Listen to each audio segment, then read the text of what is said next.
Hello, everyone. Thank you for being here today. My name is Kevin Navratil, and I'm the coordinator for Global and Diversity Education here at Moraine Valley. And I'd like to thank Troy Swanson for hosting this event in the library and all the multimedia staff today. Today we have a great speaker, Dr. Khalil Marrar from Governor's State. Dr. Marrar has taught political science, history, international relations, and religion. He specializes in the Israeli-Palestinian conflict and Islamic political thought. His research interests include international relations, ancient and modern philosophy, American culture, foreign policy, global organizations and institutions, and terrorism. He has served in the editorial positions at the Arab Studies Quarterly of the Association of the Arab American University Graduates. Dr. Marrar is author of The Arab Lobby and the U.S. Foreign Policy, the Two-State Solution in Middle East Conflicts, The Basics, a Book in Progress. I'd like to have all of you join me in welcoming Dr. Marrar. Thank you. Thank you. Thank you very much. All right, thank you very much for the very warm introduction by Dr. Navratil, and to the good folks at Moraine Valley, and to you folks as well for turning up. I know that you have a lot of choices over what to do with your time. And I really appreciate the fact that this kind of talk could literally fill a room like this one, and that you folks are actually interested. This generation, like no other, is actually interested in global events in this region like no other generation that I've ever seen. And I'd like to welcome you all and give you props and a shout out for being here today. My talk today is after Egypt, the fate of political Islam in the Middle East. And this is based on a forthcoming book that I have called Conflicts in the Middle East, The Basics by Routledge. And essentially, what we have in this region is no longer a pretty picture, not that it ever was. The truth is, what we have in the region is something that really started out as the Arab Spring. And this is something that's dubbed the Arab Spring because of a variety of reasons, right? Now, when you all think of spring, what do you usually think of? Like, what comes to mind as soon as you hear the term spring? Water. Good. Water. Good stuff. Nurturing, right? Life, right? Water being the root of all life. Progress. Literally looking ahead and seeing good times ahead. And literally, like, moving away from the death of winter, right? Because everything dies in winter, and the life of what's to come. The Arab Spring was dubbed that because there was the belief that everyone in the Middle East, in the region, will be exposed to democracy, will be exposed to liberalization, will be exposed to all the things that you and I take for granted, right? It seemed as if the Middle East was going to become this new hotbed of liberal values and virtues, that people will have the freedom of speech, that they'll be able to govern themselves, and that they will have the right to vote. This is something that essentially is the basis for democratic governance, and it's something that you and I take for granted, so much so that, just a show of hands, how many people voted in the last election and were 18 in the last election? Were 18 okay, excellent. So when you look at the room, right, and this is a college crowd, right, about 60% of you raise your hands. That still leaves 40% that didn't vote, maybe because you weren't 18 yet. I'm not really sure why you didn't vote. How many people didn't vote even though they were 18? Raise your hands, be honest with me. Okay, you all know who you are, excellent. They want the right that we all take for granted, right? They want the ability to be able to choose to elect the people that govern them, and they want to be able to function in a society that prizes what they have to say, that prizes what they have to add, and that basically allows them to be treated with dignity, right? Dignity is an important concept. It's something that we take for granted almost, right? And when you are treated in an undignified way, you feel very much undignified, and you feel very outraged and angry. And it was anger and outrage that brought those people your age, by the way, students, college students especially, out to the streets in Tunisia, in Morocco, in Egypt, in Libya, in Syria, to protest the kind of governments that they have basically known for decades, right? In many cases, their parents told them, don't partake in politics, right? Politics is this dangerous thing. You don't want to touch politics. You want nothing to do with it. Just go out, get a degree, stay quiet, do what you're supposed to do, pull yourself up by your bootstraps, and things will be okay, right? And think about that. Things will be okay. Get a college education and things will be okay. Well, they got a college education and things were not okay. I mean, the truth is, when you look at this region, the college unemployment rate, college graduated unemployment rate is higher than it is almost anywhere in the world, right? When you look at unemployment rates of 40% in countries like Egypt, or possibly even 60% is the unofficial unemployment rate, you get to have a pretty clear idea of what's going on in the region, right? So you can go out, you get a college education, you work your butt off, right? You study, you go to these exams, you take these classes, you get that college degree. Yay, lucky me, I got this college degree. And then you come out and you don't have a job. You don't have any prospects. Your parents don't have any money because they exhausted themselves trying to put you through school, and pretty much as stuff hits the fan, right? You begin to wonder, what the hell good is this government that you have to stay quiet for, that you have to basically abide without the ability, without the prospects, right, to have a position in life, to have something that allows you to be gainfully employed, to have something that allows you to raise your family and stuff like that. And people took to the streets as a result of that. What took to the streets, what brought them to the streets was not a political issue, right?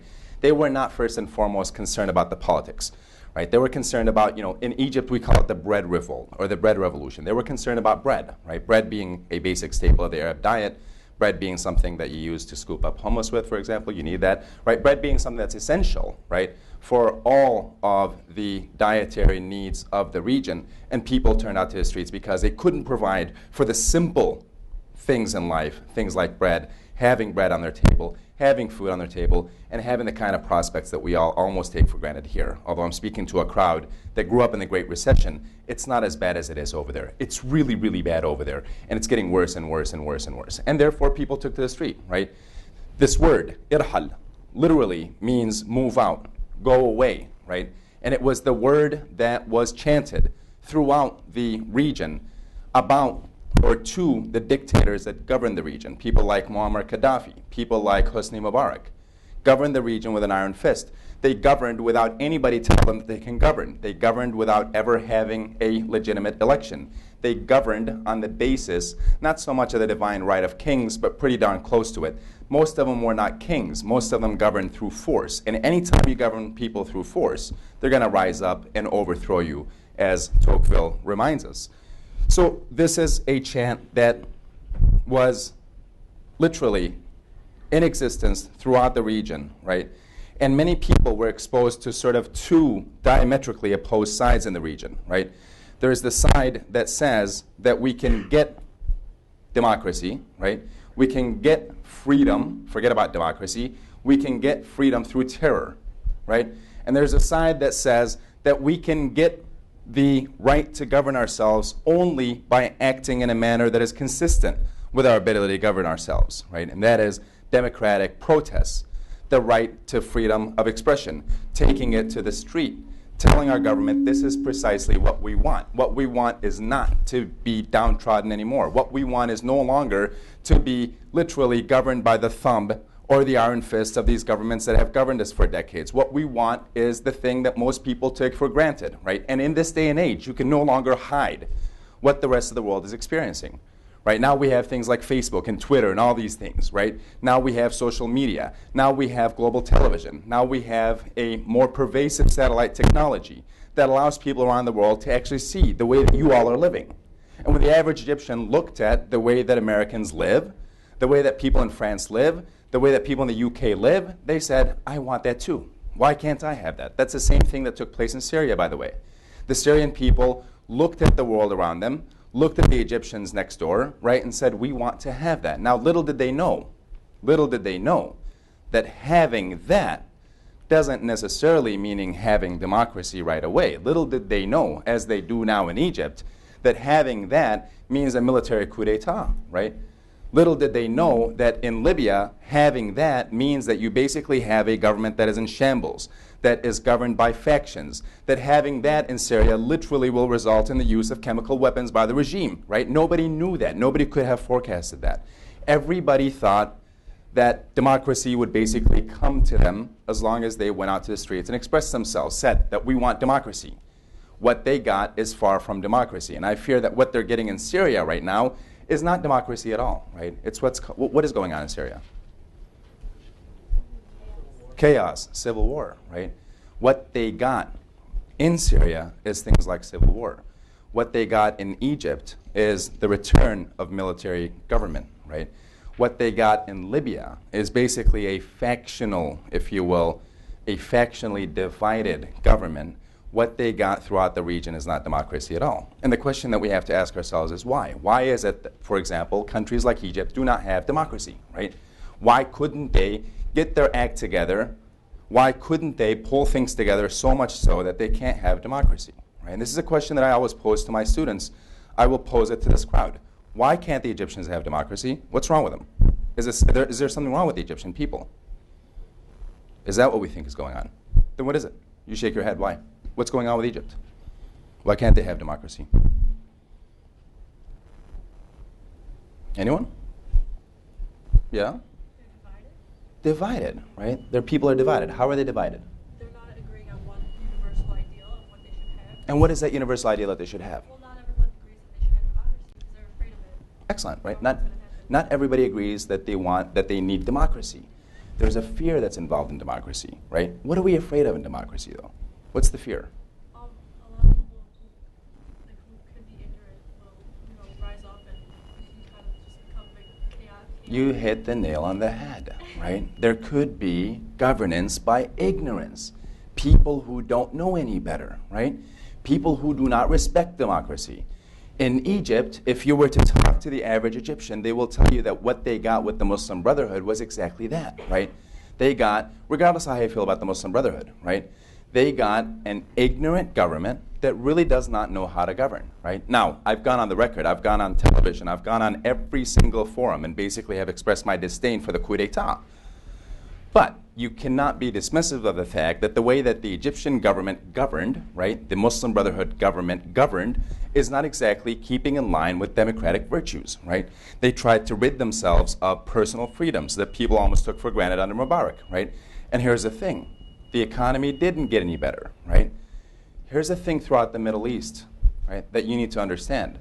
Even though people took to the street, even though undemocratic governments are either in trouble or have been deposed, the economic situation didn't get any better, right? And this is a link in political science, right? People that study political science have a very difficult issue with. What is the link between democracy on the one hand and economics on the other hand, right? Does democracy produce more economic prosperity? Does economic prosperity produce more democracy? This is something that we're conflicted about. The truth is, this region has demonstrated that democracy, democratization, and liberalization do not necessarily go hand in hand. Never mind democratization and economic prosperity. That's the thing that you have to keep in mind about this region, right? Just because some countries receive democracy, right, like Egypt, they got the right to vote, did not make the economic situation improve, right? See, in the United States, right, we voted for, in 2008, we voted for President Obama, right, and a new Congress, and so on.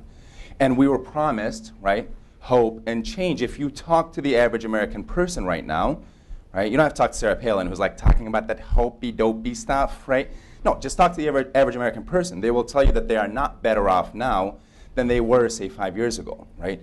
Just because you vote for somebody different, right, as our experience shows in the United States of America, does not necessarily mean that economic conditions improve overnight, right? Now, if you look at the stock market and things like that, it's obviously gotten better. The unemployment rate's gone down, stuff like that, but not fast enough for the average American on Main Street to feel that betterment, right? That is perhaps analogous with what's taking place in the Middle East.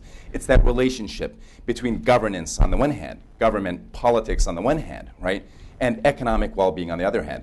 Just because you get your way politically, right, it's a distinction between politics and economics. Just because you get your way politically does not necessarily mean that economically you're going to be better off, right? And therefore in Egypt we have a lot of discontent, so much so that people took to the streets and overthrew the democratically elected government of President Morsi. So much so, right, that people in Libya are now wondering what the good old days might have been like. So much so that a lot of people in Iraq, right? Iraq is one of the most violent countries in the Middle East right now. It's not Syria, by the way, it's Iraq, right? Well, maybe Syria and Iraq are competing for first place. It's a bad place to compete for, right? But Iraq is a country in turmoil politically, right? Even though they have democratic governance, economically it's much, much better, right? But there's not that necessary link between democracy and economics. If you take nothing else away from everything that I've said, it's that when we're talking about politics and economics, they're very much related, right? But they're separate. just because you improve your life economically does not mean politically you're going to be satisfied. And likewise, just because you improve your life politically does not necessarily mean you're going to be satisfied economically. This region is in economic turmoil, right? There's hope, and I'll close this talk today by talking about the things that give me hope. But there's also a lot of dissensus, a lot of turmoil, a lot of issues, and a lot of things that we have to keep in mind in this region as we're talking about this region, right? It's not a region that is all rosy. It's actually quite the contrary. It's very difficult, very dangerous, and it's also that difficulty and danger that people face in the region is also what produces attacks on the American mainland on 9/11. It's also what produces the kind of attacks that we see on a daily basis on American interests throughout the region, right? That is not to say that these people are justified in doing that, but it is to say that there's so much discontent, so much hatred, right? So much hatred towards not just their governments, right? But so much hatred towards world governments that basically keep those governments in power that they will go to great lengths to attack the people that keep them oppressed, be they the governments there, be they the interests of those governments there, or be they the interests of the people that enable, that support, that help out the governments that exist over there, right? Now, to give you one example, the United States of America, right, was supporting the Egyptian regime to the tune of almost $2 billion a year, right? $1.5, $1.6 billion a year was flowing, your tax dollars, right? When you get your paycheck and you see your federal tax column, right? Some of that goes to funding the Egyptian government, right? When the average Egyptian sees that this government, the very government that's oppressing me, is being funded militarily by the United States of America, they're going to put two and two together.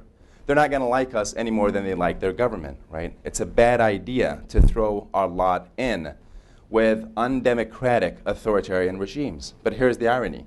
When the Muslim Brotherhood took over, right, democratically speaking, we continued the aid to Egypt, right? We continued the aid to Egypt's military until the Egyptian military took over again, and we're still continuing the aid even though, according to US law, we cannot fund governments that have gone through a coup d'etat, right? Coup d'etat being literally an overthrow of government, the legitimate or otherwise government of the particular country involved, right? So we're still giving them money come hell or high water, right? Now that might be a good thing for the Egyptian military. It doesn't really affect the ordinary Egyptian one iota, right? If you're sitting in Egypt and you're looking at your government and you're unhappy with your government, you put the United States and your government in the same camp, right? You see them as one and the same, if you will. And the fact that you're not feeling any better is at the footsteps, on the doorsteps of that government and its allies, right? When people hate on their governments, they're effectively hating on the United States as well, because we support those governments. The question is, what should be done in terms of our foreign policy disposition? And those are the signs of hope that I'll be looking at towards the end. Any questions, issues, or concerns so far concerning Egypt or anything? Okay, and I promise we're going to have a Q&A portion later on. When we look at the Arab Spring, when we look at Egypt, when we look at who exactly is involved in the Egyptian revolts, right? There is always the face, if you will, of the youth that comes to mind. This is one of the face, Wa'il, right? This guy. Let me show you this. Do you folks have internet here? Do you have good Wi-Fi internet? It's always good to ask the students. Does the Wi-Fi internet work well or no? Who thinks the Wi-Fi internet here works well? Who doesn't? All right. Okay, we'll see here. We'll put it to the test right here. So I'll just copy this and just paste it into Explorer, and hopefully it'll be working properly. This is what I want to share with you. And the reason I want to share this with you is because it's so instructive about like who those people are that showed their discontent, that showed their disapproval of their government in Egypt, and who basically loses in the end, ironically, is those very people. When a group of engineers who can see the future meets a team at Goldman Sachs who can see potential.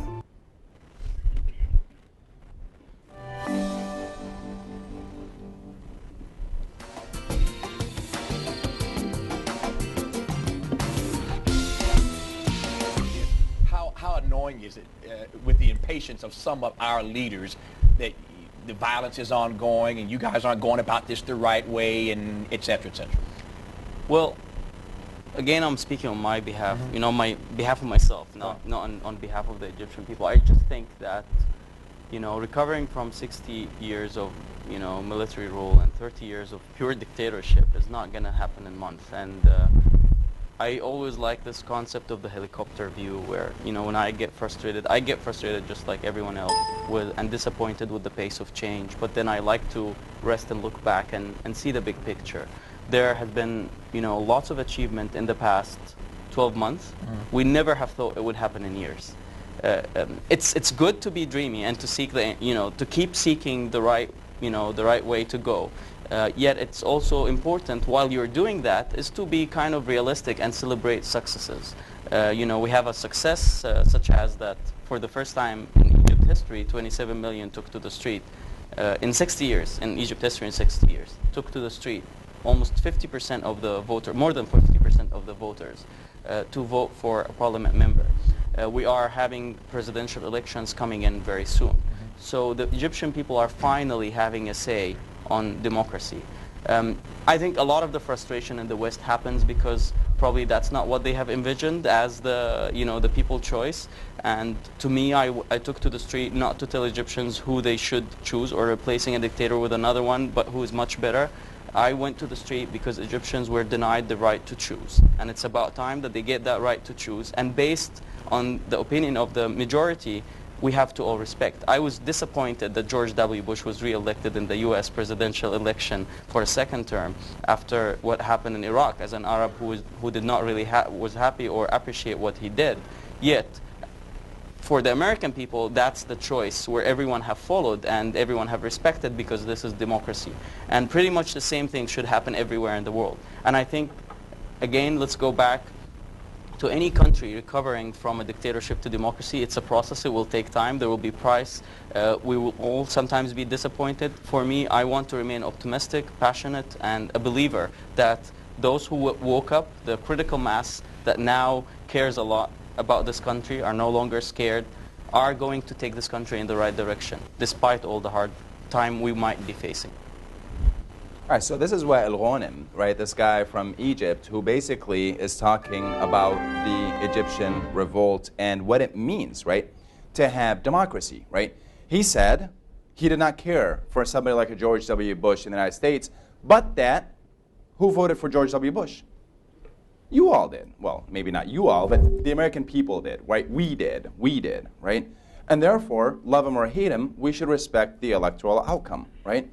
In Egypt, they voted for Mohamad Morsi, right? To many, he was George W. Bush, right? In the sense, why am I bad-mouthing Bush that way? I shouldn't do that. He was well, that's because George W. Bush had a 29% approval rating by the time he left office. That's why I'm saying that, right? Obama has 45, so he's not much better. But anyway, in terms of Mohamad Morsi, right? He was voted for by the Egyptian people. They put him in office, right? And the military stood up and said, Morsi, you're coming down, right? And ironically, they said, Mubarak, the guy that governed before Morsi, you're getting out of jail. Now, what we have is a situation where the democratically elected guy, Morsi, is in jail, right? And the guy that governed Egypt for decades undemocratically is out of jail, right? Riddle me that. Imagine that. Now, in their defense, the Egyptian people turned out to the streets and did not want Mohamad Morsi anymore. That's probably why the military took over. In fact, I bet you that's exactly why the military took over. But effectively what the Egyptians got is the deposing of the democratically elected leader, right, Mohamad Morsi. And I have my own feelings on the Muslim Brotherhood, deep down, right? The democratically elected leader was taken down, put in prison, right? His party imprisoned. And the person that governed Egypt for decades, the undemocratically elected leader, he wasn't elected by anybody except for himself, right? Basically gets to get out of jail. That is a crisis of epic proportion in Egypt. It's not something that's going to bode well for the Egyptian people. It's a reversal of democracy, right?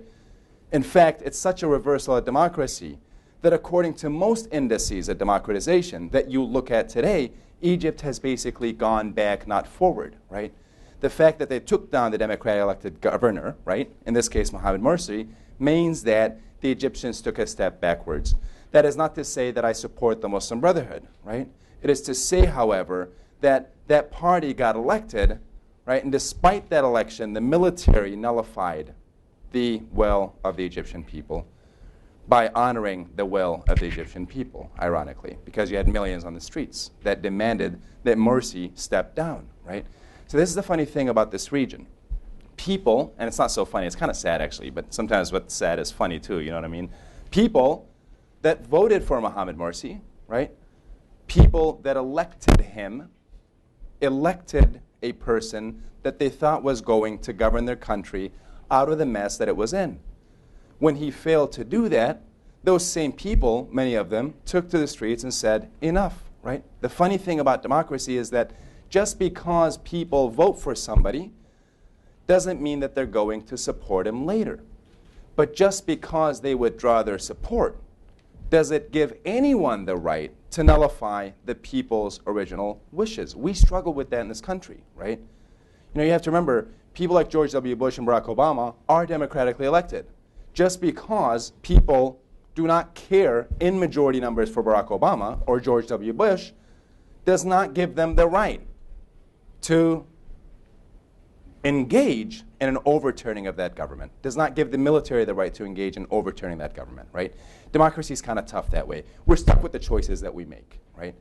And the bigger issue here is that even though democratically the Egyptian people voted for Mohamad Morsi, right?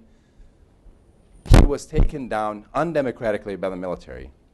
And now you have a situation in which the military governs the country, right, just as they did under Mubarak, without the figure of Mubarak being at the head of that government.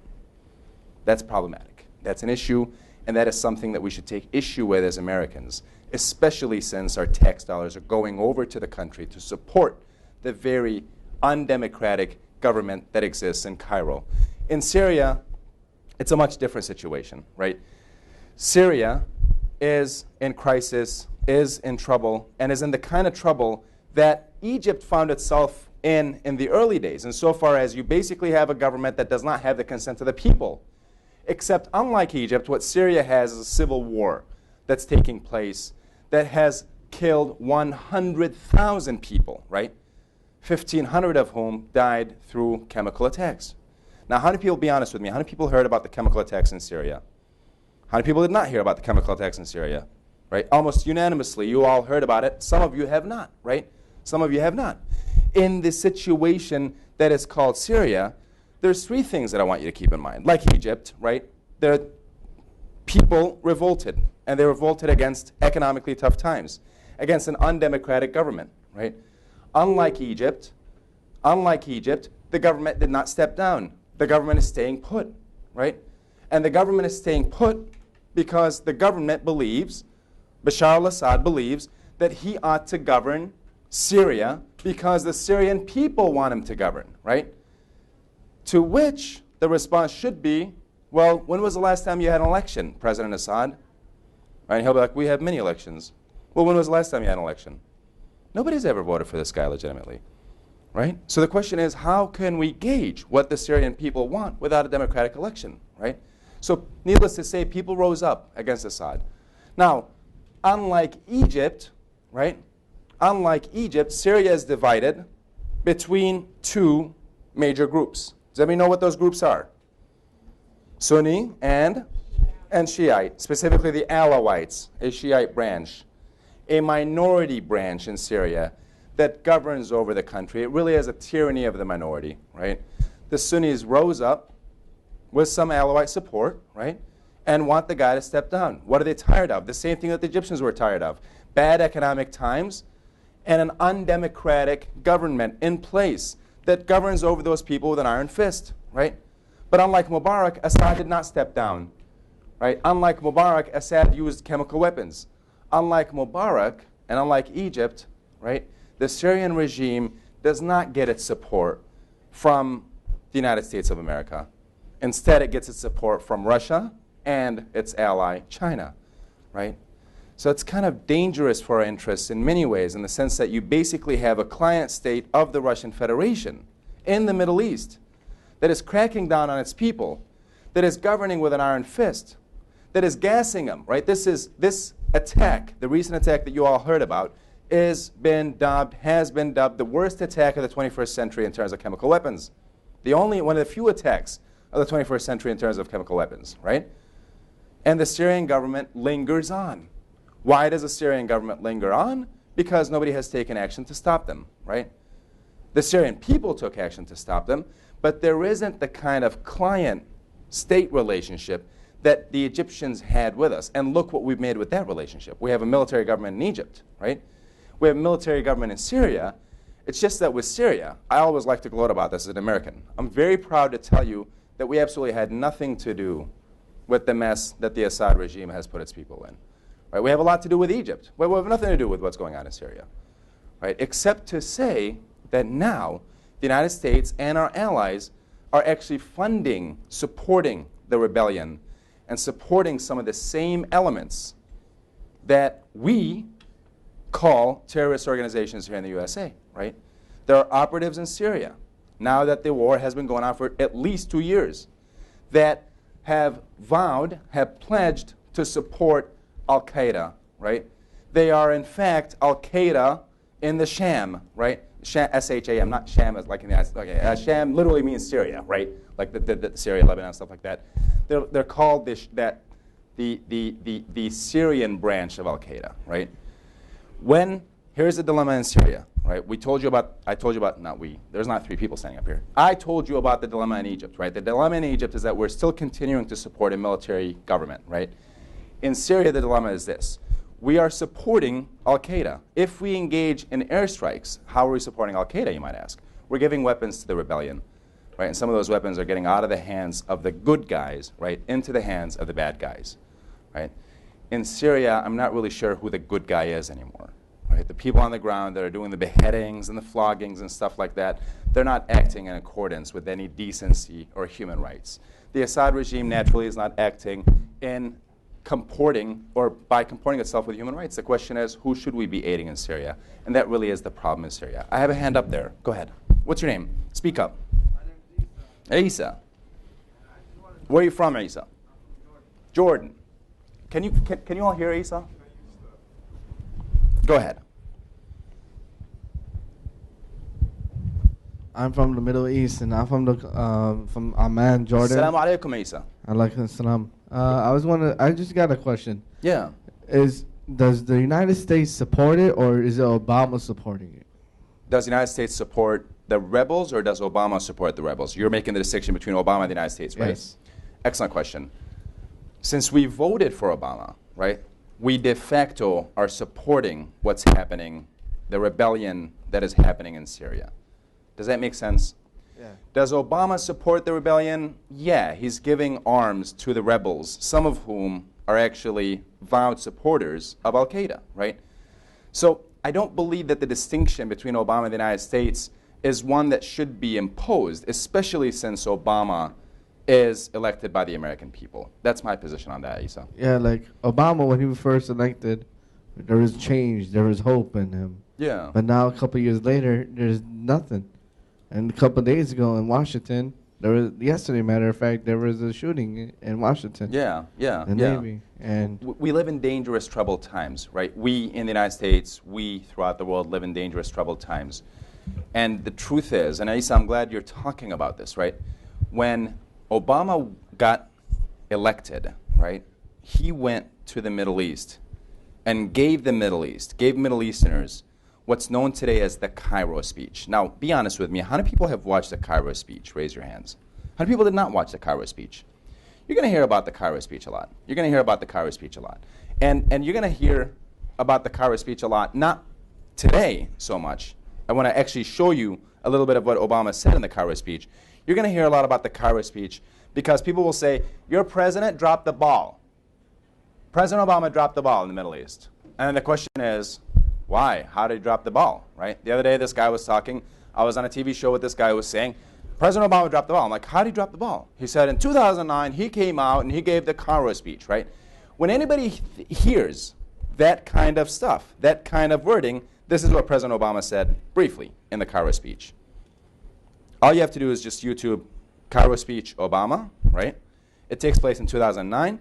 The full text of it actually exists as Exhibit A on YouTube. If you go to the YouTube link, here's President Obama in Egypt, in Cairo of all places. Listen to this guy. Listen to what he has to say.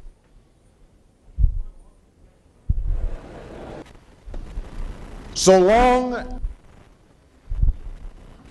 more recently, tension has been fed by colonialism that denied right. And this is in regards to exactly what the audience member Isa, right, just mentioned, right? Hope, change. This is the kind of hope and change that Obama's talking about. Good afternoon. I am honored to be in the timeless city of Cairo and to be hosted by two remarkable institutions. For over 1,000 years, Al-Azhar has stood as a beacon of Islamic learning. And for over a century, Cairo University has been a source of Egypt's advancement. And together, you represent the harmony between tradition and progress. I'm grateful for your hospitality and the hospitality of the people of Egypt. And I'm also proud to carry with me the goodwill of the American people and a greeting of peace from Muslim communities in my country. Assalamu alaikum.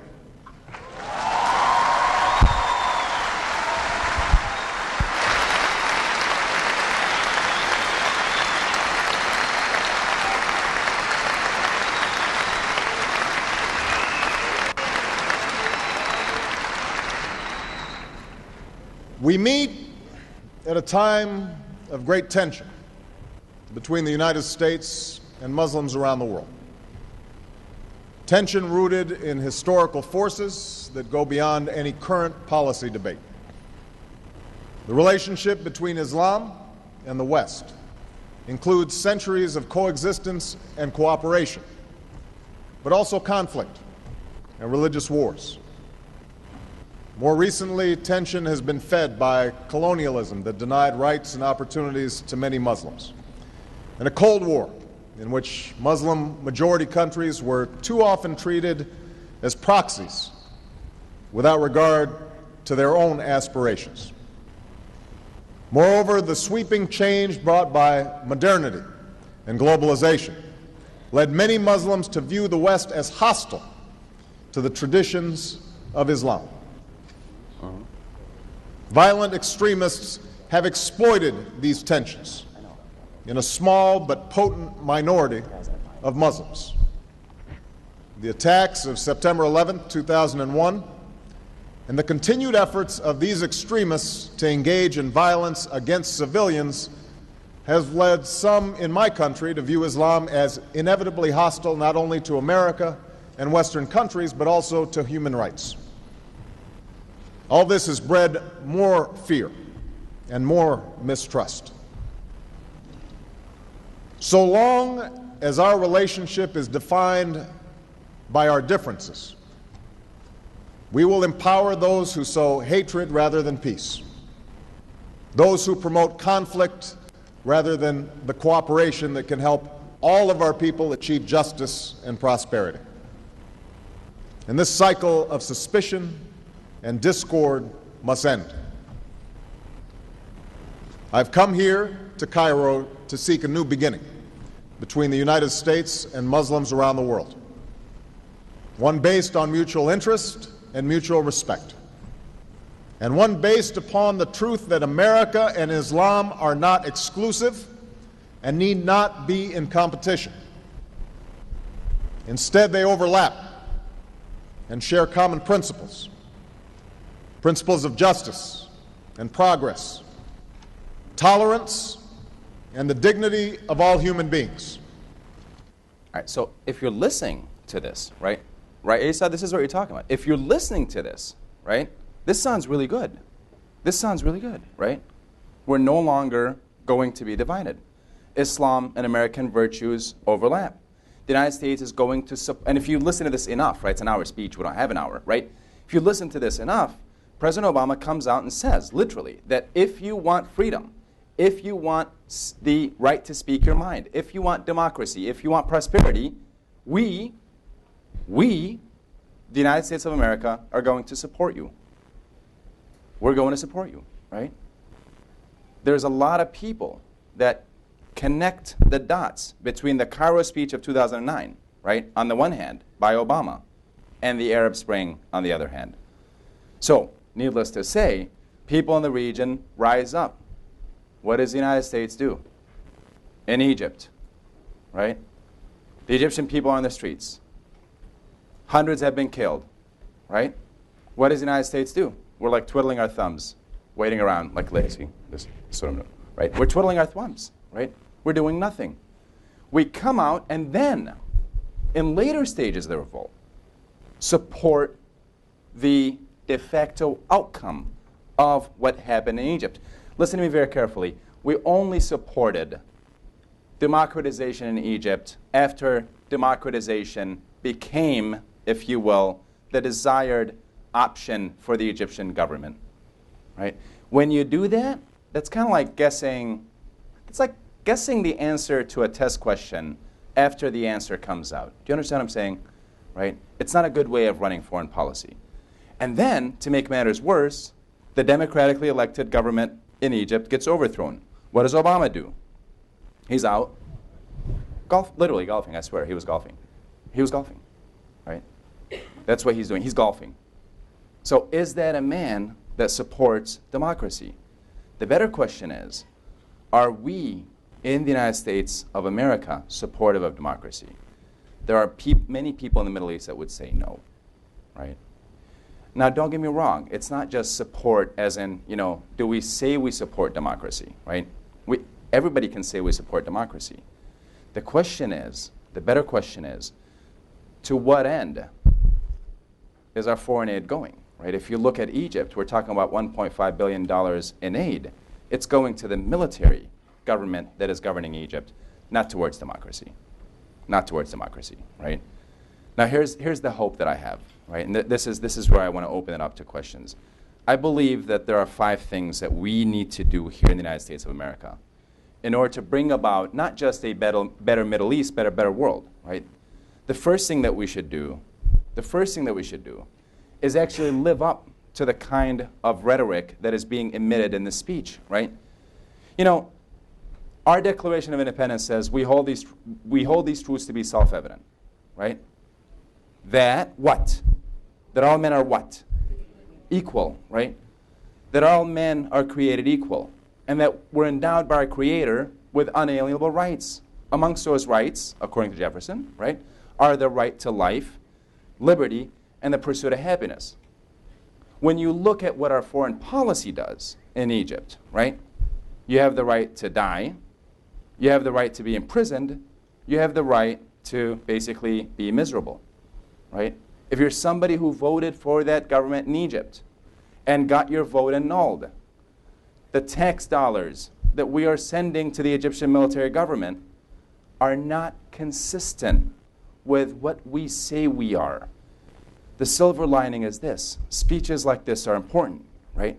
But the first thing that we have to do, amongst the 5 things that I'm going to suggest here, is that we have to basically conduct our foreign policy in a way that is realistic, right? Don't get me wrong. I think that we should go for our interests, but we should do it with an eye towards our values, right? We should bring our interests and values together, point number 1. Point number 2, we should stop supporting undemocratic governments. I mean, it's really that simple. We shouldn't give our support to undemocratic governments. We should withdraw our support from undemocratic governments, right? That is not to say that we shouldn't look out for our realist interests, but we should do so with an eye on democracy, right? So we should tell the Egyptian government, okay, we'll continue the aid, but here's what you need to do to continue receiving it and possibly increasing it. We'll tell the Jordanian government, right? Jordan gets $500 million of your tax dollars. You all know that, right? You can get the $500 million as long as you democratize. So the second thing that we have to do is withdraw our support from undemocratic governments. The third thing that we have to do, all of us, right, in the United States of America, is take words of our leaders seriously, right? We have to honor what our leaders say and act in accordance with those things, with those words, right? When he says we're going to support you if you want democracy, we have to value that. The American people have to live up to that, right? The fourth thing we have to do is we have to stop paying so much attention to what I'm here talking about and pay more attention to ourselves. You know, I mean, we're in crisis in this country. We still have a recession insofar as the unemployment rate continues in this country to be high, right? We still have a recession if you're somebody who lives on Main Street. We could only lead the world through strengthening our country, and the world will want our leadership when we're strong. It doesn't really care for it when we're weak, right? We should pay more attention to what's going on here. And the last thing we need to do, that all of us need to do, is to stay connected, stay involved, right? Stay active. What gives me hope is that not only the fact that people in Egypt basically pay attention to what's going on around the world, what gives me hope is the fact that people like you, right, in this room, care enough to actually come listen to the kind of talks that are being offered in this hallowed library, right? The kind of talks that really connect you with the rest of the world. I have hope because you are some of the most connected people on earth, right? You'll continue to be that way, but stay that way, right? And with the other points that I mentioned, I think we can turn this into a better world. Questions? Yes. Hi, my name's Katie. Hey, Katie. I'm a foreign policy student, but my dad immigrated from Russia. Awesome. David Brooks in the New York Говоришь Times. по-русски? Нет, говоришь по-русски. Нята. Still Anyway, learning. sorry. Okay, go on, please. Yeah. David Brooks in a New York Times article said that between the Sunnis and the Shiites and Christians fighting in Syria, and with Iran and the Saudi Arabians funding these, they said David Brooks said that there are pretty much going to be no borders soon. Yeah. And it's just going to be an all-out regional civil war between the three sects of religions. Do you think that it will come to that? You know, I think it's definitely looking that way, right? What's happening in Syria is, and what you're talking about, what Brooks is talking about, is essentially true, right? What's happening in Syria is not staying in Syria, right? I don't want to make light of the situation. It's really tragic what's happening in Syria. But, you know, some of the things that are tragic, you have to kind of make fun of a little bit. It's not like Las Vegas. What happens in Vegas stays in Vegas, you know? It doesn't, by the way. I've tried this. It really doesn't. When you come back, it'll come with you, you know, whether it's the losses you incur or the other things that you do in Vegas. Do not believe the hype, right? What happens in Syria doesn't stay in Syria. It's spilling over Syria's borders. It's taking place in Lebanon. It's taking place in Jordan. It is taking place in the Gulf states. It is taking place between Iran and the regional adversaries. It is becoming, I fear, exactly as David Brooks is describing it. Now, I have hope that the people in the Middle East will choose something that is not so identity-oriented, right? See, here's the thing. Before there was a Syrian civil war, the Syrians identified as Syrians. If they have that option again, they will choose that option of identifying as Syrians before they choose to identify as either Sunni or Shiite. Do I agree with Brooks? Yes, I agree that's what's happening right now. Do I agree with him that's what's going to happen in the future? No, I'm not as pessimistic about the future. I think the future will return to normalcy because human beings, all of us, crave normalcy. And I think that the state and the sort of dignity of human beings will prevail in the end, where we will have no longer Sunniism and Shiism, and I'm talking here about 50, 100 years maybe, right, dominating the region, where we have identity of a different kind dominating the region. You know, we did that in America, right? You know, before John F. Kennedy, we would never even vote for a Catholic president. We always used our identity as this thing that basically divided us, right? We had slavery. We had friggin' slavery on the basis of identity, right? We got over those things. And the reason we got over those things is because human beings prefer a common identity instead of an identity that divides them. We're working on it. The Middle East is working on it. There's a lot of work to be done. It might be 50 years before that happens. But I disagree with David Brooks in the long term. Thank you for that question.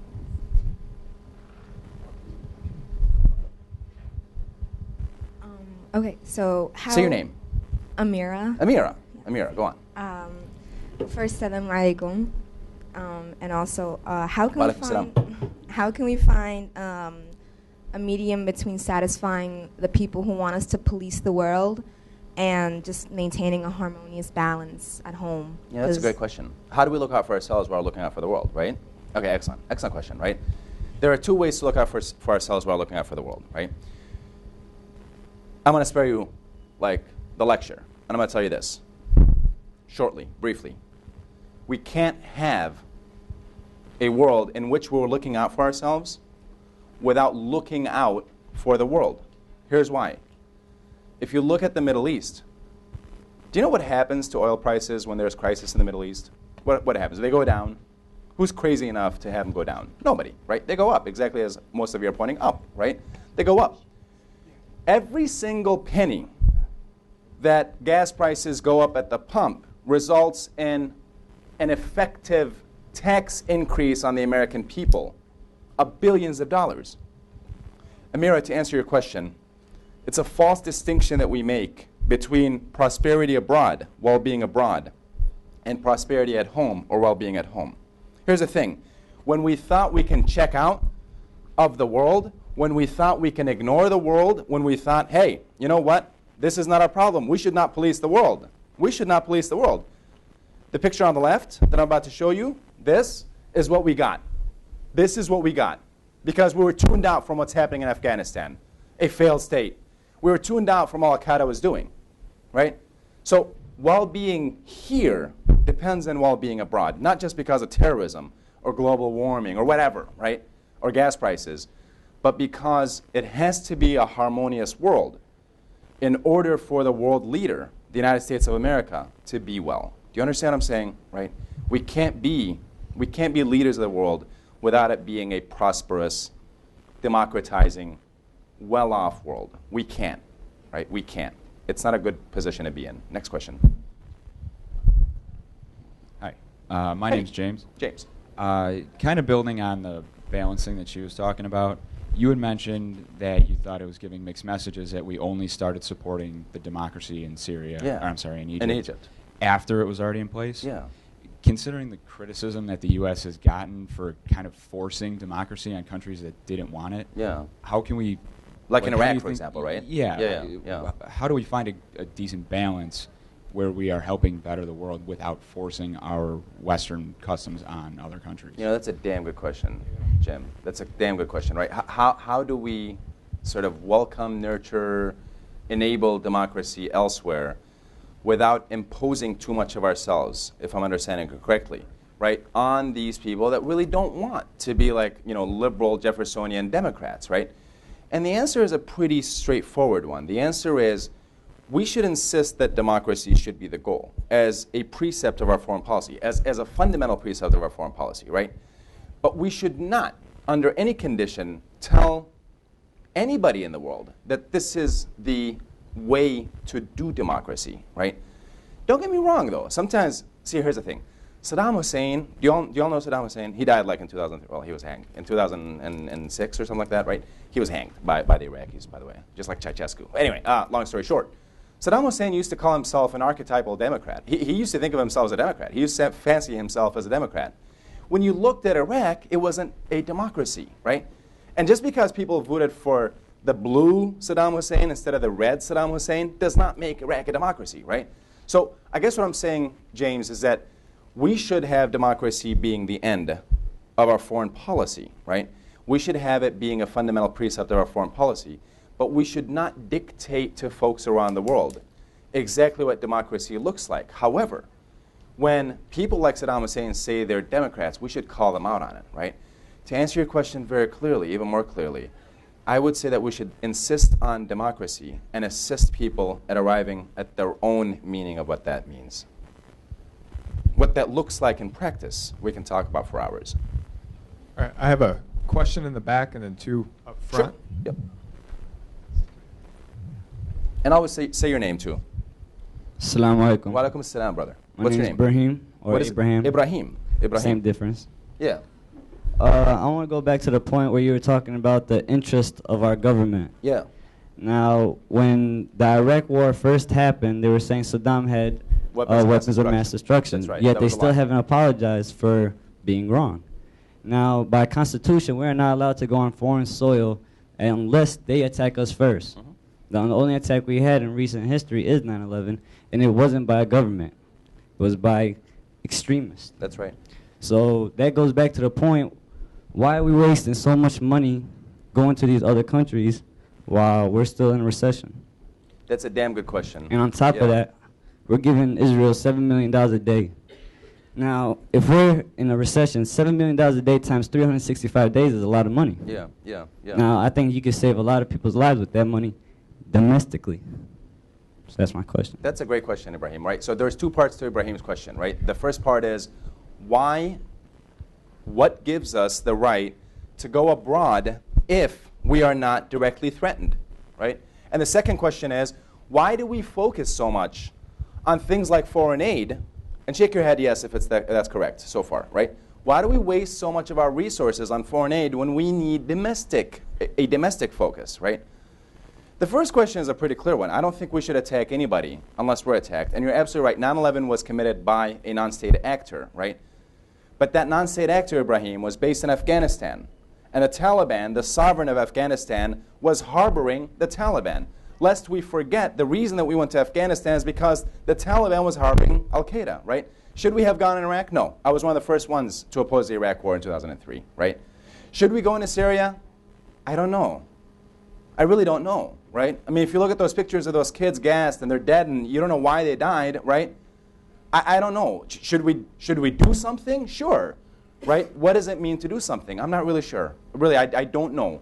I do know that we have to do something, but we have to talk about the implications of each action, right? If we bomb Syria, like the Obama administration wanted to do a few days ago, the problem with that, aside from the fact that the international community doesn't support us, that sounds kind of familiar. Weapons of mass destruction, the international community doesn't support us, we bomb anyway. Sounds like Iraq again, right? We shouldn't do that, right? We shouldn't do that. But to the question of what should be done, right? That's a messy solution. I'm not really sure that anything can be done without consequences. If you kill the Syrian regime, if you destroy Bashar al-Assad, if you destroy the Syrian government, it's going to be chaos and anarchy. If you have chaos and anarchy, right, I'm not so sure that that's good for the United States of America any more than like a bullet in the head is good for this professor, right? It's not a good idea. It's not a good idea to have chaos in any country, right? As to the matter of foreign aid to Israel, for example, I think that every country has the right to determine to whom foreign aid should go. I think Ibrahim is right. We have a domestic crisis. Why are we giving our money to foreign actors, whoever they may be, right? You can pick on Israel, but we give Jordan money too. We give Egypt. Next to Israel, Egypt gets a large chunk of a foreign aid, right? Should this country give foreign aid? If it buys us stability, then yes, we should, right? I don't care where that's at. If it makes sure that oil prices are low, sure, we should subsidize that. It's a form of subsidy, right? It's a form of buying the peace. The reason that we give Israel and Egypt aid is because in 1978, they signed a peace treaty together, the Camp David Accords, that basically said, we're going to have peace, and the United States is going to buy the peace. Was that a wise idea? Yeah, it is. Sometimes it's better to buy the peace than to pay for war, right? Sometimes it's better to win the peace, to literally buy the peace, than it is to pay for war, not just in money, but in blood as well, right? That's my position on that, Ibrahim, is that we have to focus on here and abroad. You can't be safe here without making sure that it's safe abroad, or relatively safe abroad. Hi, I'm Elaine Hope. I'm an international... What's your first name? Elaine. Elaine, Yes. please. I'm an international relations major, and my question You guys really have an international major here? International relations major? Well, that is awesome. Yeah. I love that. Anyway, go on, please.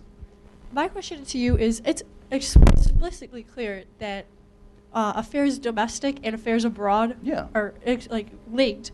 But what I've seen around me, especially since I like to observe what everybody feels and how they are, that there's so much divide in this country, and it's like there's so much cynicism, especially amongst the youth like my age. Like I'm 19 years old, and everybody who I talk to about this, I'm just like, oh, what are your feelings? What are your thoughts, right? And they've given up entirely. They have just this huge defeatist attitude about it. Yeah. And it goes even bigger. Like, and you can see that nobody likes Obama, or like my parents are huge Republicans, and it's not like just because they're Republicans. It's liberals and Republicans. Everybody. They just have this huge divide. They want to blame each other. Yeah. They don't want to get anything actually done. Yeah. So what is it that you suggest that we do to show, to give the example to the rest of the world, to not be that defeatist, not be cynicism, and actually come together? That's a damn good question, Elaine. You know, they always say you should lead by example, right? And how can we lead when we're so divided, right? We're not killing each other here, but we're so divided, we're so polarized, right? And the question that Elaine asks is a very fine one, right? How does the United States lead if we ourselves are so divided? To which Elaine is saying, well, how do we actually see eye to eye? There's so much cynicism in the country. Let me give you some facts, right? This generation, your generation, is more cynical about government than your parents' generation. That's a fact.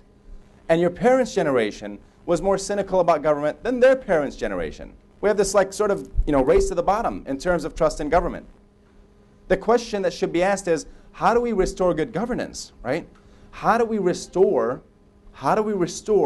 a united front in this country? How do we lead by example? How do we show that you can have a united democracy? To which I answer two things. Division is not a bad thing, right? But polarization and division to such an extent that we're going to have a debt ceiling crisis. We talk about oil price and stuff like that. If that debt ceiling is hit, right, if our credit takes a downgrade, watch the American stock market going nuts. Watch the economy go nuts again. The Republicans and Democrats can't even agree on sequester and fiscal responsibility, spending, or taxation policy, right? How do we provide some agreement? The answer to that, Elaine, I fear, is not so much by simply agreeing, right? You're right in the sense that we have to have unity, right? But we have to address the issues that make us ununited, right? The American people are not united in foreign intervention, for example, right? More Americans are opposed to Syrian intervention than they are in favor of it, right? They actually agree on that. That's actually a good thing. But it's a horrible thing as to why they agree. They agree because we were horribly burned by Iraq, right? It's probably a bad idea. Here's the point. If you want united government, if you want a united people, address the issues that make them disunited, right? Or not united. Well, what are the issues? Engaging in blunders like the Iraq War is a bad idea. We should never have an American administration that engages in the Iraq War. That's why the Obama administration was pausing about the Syria war, right? That's a bad idea. It's a bad idea, right? Engaging in like debt ceiling debates where the debt ceiling, the American debt ceiling, now you all might not know what this is, right? But essentially it's basically Congress saying that we could borrow this money and so on and so forth, right? If we reach that debt ceiling, the country cannot be in non-default of its payments on the foreign debts that we have, right? That produces mistrust of American markets, that produces mistrust of American fiscal responsibility, and that will drive our markets nuts. Well, how should we deal with that? We should have a solution that addresses spending and taxation, right? And it should be a bipartisan solution. I guess what I'm saying is this. If we want to be united and lead through strength, right, we have to basically address the issues that make us divided. The national debt ceiling is divisive. The national debt clock is ticking and ticking and ticking. We should probably pay attention to that. We should reform things, right, to make it so that we can engage in fiscally sound policies, right? No, I'm not running for office. I sound like, well, what needs to be done? Here's my 5-party platform. I'm not. Thank God, I'm never running for office either. You'll never see my name on a ballot. But I will say is this. What I will say is that we need to have good politicians that have smart policies. The problem with American democracy is that we reproduce garbage oftentimes for politicians. You know what I mean? Like garbage in, garbage out, as George Carlin once said. How can we fix that? We need to reform our voting system as well, right? How do we have unity? It's by addressing the issues that make us divided, not by simply creating unity. I think we have time for a couple more questions. All right. My name is Therese, and I come from kind of the opposite spectrum. My mom is from Lebanon, so we're on the Christian side. Yeah. But so in Egypt, military leaders in the past always rose up from the military. So with every coup d'etat do you think another one will rise in between by the time they're able to actually pick somebody they want? I fear so. I fear that in Egypt, you basically will have a military leader, right? If I'm understanding your question correctly, it's that when there's a coup d'etat, right, a leader emerges from the ranks of the military, like Sadat, like Mubarak, that basically governs a country, right? I fear that what we're going to have here, right, is basically a single leader, not Mubarak anymore, but somebody that governs like Mubarak, who basically heads over a military state. And I'm afraid that what's going to happen in Egypt is the institutionalization or reinstitutionalization of military government. We cannot do anything about that until we put foreign aid on the table. I'm not saying we should cut off our foreign aid to Egypt. Don't get me wrong. What I'm saying is we should have that be a part and parcel of Egypt negotiating on its principles, its precepts, and on moving back towards democracy. The Egyptian people have been had by the Mubarak regime for too long. They need to return to democracy. The question is how? Well, they have to figure out themselves. But we can help them in that effort by putting foreign aid on the table and saying, if you don't democratize within 2 years, for example, you will lose the aid. I fear otherwise a person like Mubarak will emerge exactly as you're describing. And I had just one more Yeah. question. So you were talking about people that supported Obama and didn't support Obama, so how they shouldn't be separated because we voted for him. We did vote for him, right? Well, a lot of people didn't vote for him. A lot of people didn't vote for him, too, I yeah. mean, but the majority did. But you also have the Electoral College that factors in. Sure. And then you're saying that we should take what they say seriously. So our founding fathers came up with the issue of life, liberty, pursuit of happiness, but that only applied to white landowners. And then after time evolved, we went ahead and we added the amendments that abolished slavery, That's right. but at first we counted African Americans as 3/5 of a person. It was a horrible thing, right? And so how are we supposed to bring those values and interests together if our country was kind of formulated on just white interests? You know, that's a great question, right? So it was white male, by the way, white male interests. It wasn't, so women in this room couldn't even vote until the 20th century. It's a horrendous fact in America. I'm ashamed of it, right? We had slavery until like the mid-19th century. That's something that I'm ashamed of, right? The issue, though, is I was ashamed of that, right? I don't think I'm as ashamed of America today as I would have been had I lived during times of slavery, right? The operative word is that we were that, right? The beauty of this system, and it really is a beautiful system, and I'm not an apologist. You know, I came to this country as an immigrant because I really believe in this country. And the people, the fine people in this country actually took me in. You folks took me in, right? Allowed me to be a fellow citizen, right? And we have an amazing experiment here that actually allows for self-improvement and, more importantly, self-reflection, right? We can reflect on the things that ail us. So women do have the right to vote. Now, ask the question of how many exercise the right to vote, men and women. It's a shameful sort of proposition, right? Black folks were freed from slavery, right? And freed themselves from slavery as a result, not just of constitutional amendment, but it took a friggin' civil war to bring about the end of slavery, right? So we did get better, and I think we could lead by showing the world that there is room for improvement. Is it perfect? No, right? Women get paid like 76 cents to every dollar that a man makes. If you're a woman in this room, you do the same job that I do, you give the same talk that I do, you would get paid 76% of what I'm getting paid. Is that fair? Hell no. No, it's not, right? Black people still face oppression in America, institutional racism, right?